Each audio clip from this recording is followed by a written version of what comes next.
ተፈጥራዊ ባህላውን ሃይማኖታውን ትሕዝቶታት ካብ ዘለዎም ብዙሓት ክፍለ ዘመናት ካብ ዝተሳገሩ ታሪካዊ ገዳማት ሓደ እዩ። ኣብ ወረዳ ኣጽቢ ጣብያ ቃልኣሚን ቁሸት ሓይሉ ቦሓለ ዝርከብ ደብረ ደናገል ወምዕራፈ ቅዱሳን ሙራደ ቃል ወምዕራገ ጸሎት ገዳም ዲበ ኩሉ ማርያም ካብ ዝተፈላለዩ ካብታት ዝተኣከቡ ኣመንቲ ኣብ ዝተረኸብሉ ድማ ዓመታዊ ክብረ በዓሉ ብድምቀት ተኸቢሩሎ።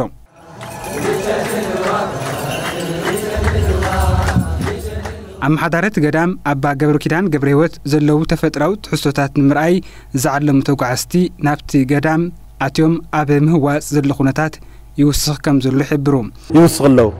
ምክንያቱ መወሰኺ እዮም እንደገና ደሞ ናይቱ ቦታ ናይታ ቅድስቲ ድንግል ማርያም ፍቅርን ካብ ሓሊፉ እንደገና ደሞ እቲ ዘሎ ናይ ተፈጥሮ ጸጋ ውህብታን እዚና ማረኸ ናመሰጡታ ሽምትን ዝመጽሎም ኾነ እዚ ማለት እንደገና ደሞ ጥራሕ ካብ ታሽምትን ተይኾነ ካብ ኢትዮጵያ ማነው ካብ አዲስ አበባም ጭምር ካብ አሜሪካም ካብ አውሮፓም ጭምር ዝጉዕዘዙ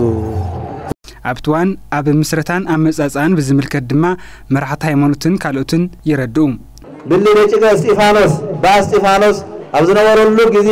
ዝተመስረተ ዓብይ ገዳም እዩ። ቅድሚኡ ነይሩ ልቦታትና ተዓብይ ጎሊሁን ግልጽ ኮይኑ ዝነበረ ዝተራየ ዝተመስረተ ግን ብለጭቀ እስጢፋኖስ እዩ። ናይ ትግራይና ዓብይ አቦን ባይታውን ጻዲቅን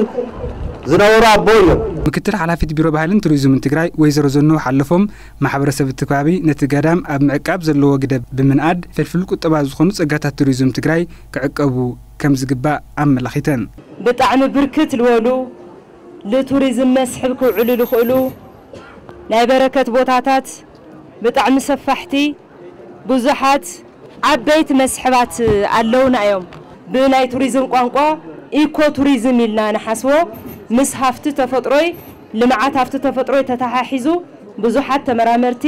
ብዙሓት ጎብነይቲ ክመጽዎ ልኽእሉ ዓብይ ቦታ እይሞ ምናልባት እዚ ቦታ እዚ ልዕሊ ኩሉ ዓቂብኩም ካብ ወለዶና ወለዶ ናሸጋገርኩም ንመጻእኩም ከም ማሕበረሰብ ክብሪ ይግበአኩም ከም ዲቦ ገዳም ንርኢ ተለና ከዓ ነዚ ሃፍቲ ተፈጥሮ እዚ ነዞም እጽዋት እዚኦም ንምዕቃብ ንነይ ብብራስ لسرحلو بطعم كمسجانو لجبوم ناي مسارة المعاد سرح التون تيدناقو كحل فيدلي بتوسخي ويزرو زنبو تمرامرت تاريخن ساينسنون كسر حلوس أوعن عينتات أصوات بزحو متأنم